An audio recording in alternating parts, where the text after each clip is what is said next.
Road hit ಬಗ್ಗೆ ಮಾತಾಡ್ತಾ ಇದ್ವಿ. ತುಂಬ ಜನ ಮನೆ ಕೆಲವರು ಮನೆ ಕಟ್ಕೊಂಡ್ಬಿಟ್ಟಿರ್ತೀರ ಅಥವಾ ಕಟ್ಟಿರೋ ಮನೆ ತೊಗೊಂಡ್ಬಿಟ್ಟಿರ್ತೀರ ಗೊತ್ತಿಲ್ಲದೇನೋ ಗೊತ್ತಿದ್ದೋ. ಕೆಲವ್ರಿಗೆ ಏನಾಗುತ್ತೆ, ಈ ರೋಡ್ ಇಟ್ಟಿರೋ ಮನೆಗಳನ್ನು ಸ್ವಲ್ಪ ಒಂದು ಹಣಕಾಸಿನ ವಿಚಾರದಲ್ಲಿ ಕಡಿಮೆ ಒಂದು ಹಣಕ್ಕೆ ಕೊಡುವಂಥದ್ದು ಕೂಡ ಇರುತ್ತೆ. ಕೆಲವರು ಏನು ಮಾಡ್ತಾರೆ, ಇಲ್ಲ ಅದಕ್ಕೆ ಪರಿಹಾರ ಮಾಡ್ಕೊಳ್ಳೋಣ ಅಂದ್ಕೊಂಡು ತೊಗೊಂಡ್ಬಿಟ್ಟಿರುವಂಥದ್ದು ಕೂಡ ಇರುತ್ತೆ. ಆದರೆ ಆ ಮನೆಗೆ ಹೋಗಿ ಕೆಲವೊಂದು ಸಮಸ್ಯೆಗಳನ್ನು ಬಗೆಹರಿಸ್ಕೊಳ್ತಾ ಇರ್ತಾರೆ. ಅದಕ್ಕೆ ಬೇಕಾಗಿರುವಂಥ ಪರಿಹಾರಗಳನ್ನು ಹಿಂದಿನ ಸಂಚಿಕೆಗಳು ಕೂಡ ನಾನು ತಿಳಿಸ್ಕೊಟ್ಟಿದ್ದೀನಿ, ಇನ್ನು ಮುಂದೆನೂ ಕೂಡ ತಿಳಿಸ್ಕೊಡ್ತೀನಿ. ಇನ್ನು ಕೆಲವ್ರು ಏನಾಗುತ್ತೆ, ಈ ನಿವೇಶನ ಖರೀದಿ ಎನ್ನುವಂಥದ್ದು ಬಹಳಷ್ಟು ಪ್ರಮುಖವಾಗಿರುವಂಥ ವಿಚಾರ. ತುಂಬ ಜನ ಎಷ್ಟೋ ಕನಸು ಕಟ್ಕೊಂಡಿರ್ತಾರೆ, ಒಂದು ಒಳ್ಳೆ ಮನೆ ಕಟ್ಕೊಳ್ಳೋಣ ಅಥವಾ ಏನೋ ಒಂದು ನಾವು ಸ್ವಂತ ಮನೇಲಿ ಇರಬೇಕು ಅನ್ನುವಂಥದ್ದು ಎಲ್ಲರಿಗೂ ಕೂಡ ಇರುವಂತಹ ದೊಡ್ಡ ಕನಸಾಗಿರುತ್ತೆ. ಹಾಗಾಗಿ ಎಷ್ಟೋ ವರ್ಷಗಳಿಂದ ಸಂಪಾದನೆ ಮಾಡಿ ಹಣವನ್ನು ಕೂಡಿಟ್ಕೊಂಡಿರ್ತೀರ. ಅದೊಂದು ಯಾವುದೋ ಒಂದು ಸೈಟ್ ತೊಗೋಬೇಕು. ನಿವೇಶನ ಅಂತಂದರೆ ಜಾಗ ಅಂತ, ಒಂದು ಜಾಗ ತೊಗೊಳ್ಳೋಣ, ಒಂದು ಸೈಟ್ ತೊಗೊಳ್ಳೋಣ, ಮನೆ ಕಟ್ಕೊಳ್ಳೋಣ, ಅಥವಾ ಏನಾದರೂ ಬಿಸ್ನೆಸ್ ಪರ್ಪಸ್ ಏನೋ ಒಂದು ಶೆಡ್ ಹಾಕ್ಕೊಳ್ಳೋದು, ಏನೋ ಒಂದು ಮಾಡೋಣ ಅಂದ್ಕೊಳ್ತಾ ತುಂಬ ಕಷ್ಟಪಟ್ಟು ಸಂಪಾದನೆಯನ್ನು ಮಾಡಿರ್ತಾರೆ. ಇಲ್ಲಿ ಏನಾಗುತ್ತೆ ನೋಡಿ, ಎರಡು ವಿಚಾರ ನೀವು ತಿಳ್ಕೊಳ್ಬೇಕಾಗುತ್ತೆ. ರೋಡ್ ಹಿಟ್ ಅನ್ನುವಂಥದ್ದು ಬಹಳಷ್ಟು ಪ್ರಮುಖವಾಗಿರುತ್ತೆ. ತುಂಬ ಜನ ನಿರ್ಲಕ್ಷ್ಯ ಮಾಡ್ತಾರೆ, ಅದೆಲ್ಲ ಏನಾಗುತ್ತೆ, ಅದರಿಂದ ಏನು ಸಮಸ್ಯೆ ಬರೋದಿಲ್ಲ, ನಾವು ಚೆನ್ನಾಗಿದ್ರಾಗುತ್ತೆ, ಹಿಂದೆಲ್ಲ ಯಾರು ಕೂಡ ನೋಡ್ತಾನೆ ಇರಲಿಲ್ಲ, ಇದೆಲ್ಲ ವಾಸ್ತು ಏನು ಇರಲೇ ಇಲ್ಲ ಅಂತ ಹೇಳ್ತಾರೆ. ಅದು ನಿಜನೇ. ಯಾಕಂದರೆ ನೋಡಿ, ಈ 20-30 ವರ್ಷಗಳಿಂದ ಅಷ್ಟಾಗಿ ವಾಸ್ತುಗಳ ಬಗ್ಗೆ ಯಾರು ತಲೆ ಕೆಡಿಸ್ಕೊಳ್ತಾ ಇರಲಿಲ್ಲ.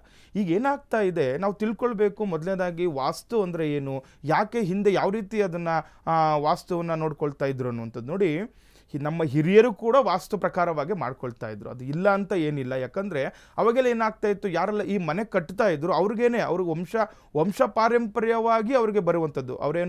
ಏನೋ ಓದಿ, ಯಾವುದೋ ಪುರಾಣಗಳು ಓದಿನೋ ಅಥವಾ ಏನೋ ಸ್ಟಡಿ ಮಾಡಿ ಅವರು ವಾಸ್ತು ಅಲ್ಲ.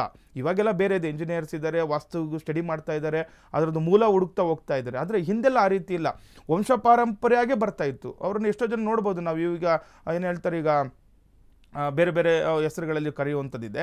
ಅವಾಗೆಲ್ಲ ಸ್ಥಪತಿಗಳು ಅಂತ ಹೇಳುವಂಥದ್ದಿದ್ದು. ಅವರೆಲ್ಲ ಆ ಮೂಲೆಗಳು ಅವ್ರಿಗೆಲ್ಲ ಗೊತ್ತಿತ್ತು. ಇಂದ್ರ, ಅಗ್ನಿ, ಯಮ, ನಿರುತಿ, ವರುಣ, ವಾಯು, ಕುಬೇರ, ಈಶಾನ್ಯ, ಯಾವ್ಯಾವ ಮೂಲೆಗಳಲ್ಲಿ ಏನೆಲ್ಲ ಕೆಲಸ ಕಾರ್ಯಗಳು ಮಾಡ್ಕೊಳ್ಬೇಕು, ಅಗ್ನಿ ಮೂಲೆ ಯಾವುದು, ವಾಯು ಮೂಲೆ ಯಾವುದು ಅನ್ನುವಂಥದ್ದು ಅವ್ರಿಗೆ ಸಾಮಾನ್ಯ ಜ್ಞಾನ ಅನ್ನುವಂಥದ್ದು ನಮ್ಮ ಹಿರಿಯರಿಗಿತ್ತು. ಅದ್ರ ಜೊತೆ ಏನು ಮಾಡ್ತಾಯಿದ್ರು, ಅವರಿಗೆ ಈ ನೋಡಿ ವೈಯಕ್ತಿಕ ಅಂದರೆ ಒಂದು ಮಾನಸಿಕವಾಗಿಯೇ ಅವ್ರಿಗೆ ಗೊತ್ತಿತ್ತು. ಅಂದರೆ ಅಷ್ಟು ತಿಳುವಳಿಕೆ ವಾಸ್ತು ಪ್ರಕಾರವಾಗಿ ಇಟ್ಕೊಂಡಿದ್ರು ಅವಾಗ. ಈಗಿನ ಜನರಿಗೆ ಸ್ವಲ್ಪ ಕಾಲ ಬದಲಾವಣೆ ಆದಂಗೆ ಅದ್ರ ಬಗ್ಗೆ ಮಾಹಿತಿ ಕಡಿಮೆ ಆಗ್ತಿರೋದ್ರಿಂದ ಏನಾಗ್ತಿದೆ, ಸಮಸ್ಯೆಗಳು ಬರುವಂಥದ್ದಿದೆ.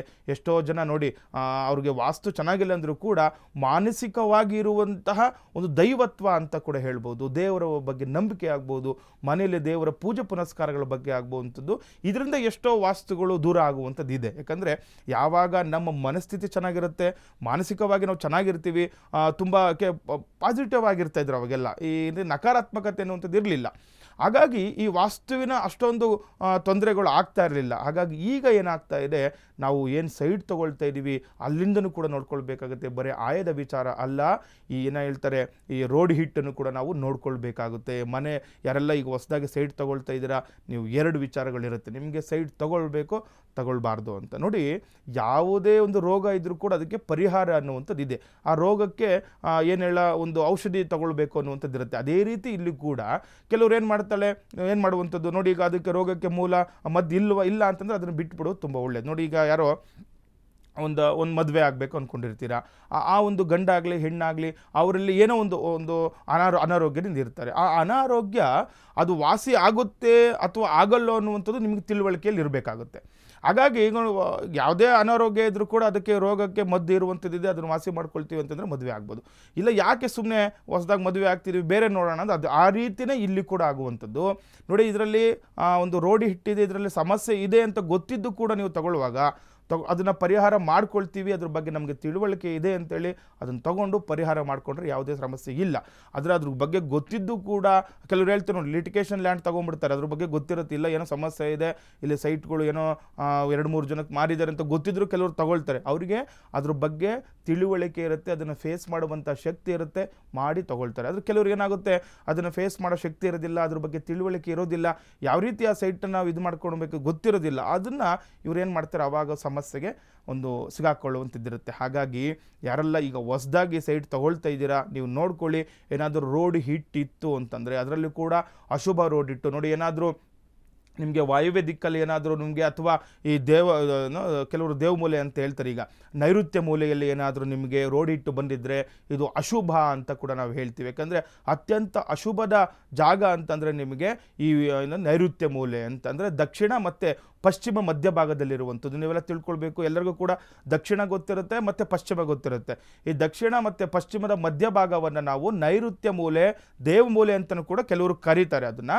ಆದರೆ ಆ ಒಂದು ಜಾಗದಲ್ಲಿ ಏನಾದರೂ ರೋಡ್ ಇತ್ತು ಅಂತಂದರೆ ಇದು ಅಶುಭ. ಹಾಗಾಗಿ ಯಾರು ಕೂಡ ಅದ್ರ ಕಡೆ ಒಂದು ಚಿಂತನೆ ಮಾಡಬಾರ್ದು ಅಂತ. ಅಕಸ್ಮಾತ್ ತೊಗೊಂಡ್ರು ಕೂಡ ಅದಕ್ಕೆ ಏನೇನು ಪರಿಹಾರಗಳು, ಒಂದು ಜ್ಯೋತಿಷ್ಯ ಶಾಸ್ತ್ರದ ಪ್ರಕಾರವಾಗಿ, ವಾಸ್ತುಶಾಸ್ತ್ರದ ಪ್ರಕಾರವಾಗಿ ಕಡೆ ಕೆಲವೊಂದು ಪರಿಹಾರಗಳು ನಿಮ್ಗೆ ಹೇಳಿದ್ದಾರೆ. ಏನು ಮಾಡೋದು, ಕೆಲವೊಂದು ಅಲ್ಲಿ ಆ ಒಂದು ಗೋಡೆಗಳನ್ನು ಒಂದು ಕಾಂಪೌಂಡ್ ಎತ್ತರ ಮಾಡುವಂಥದ್ದು.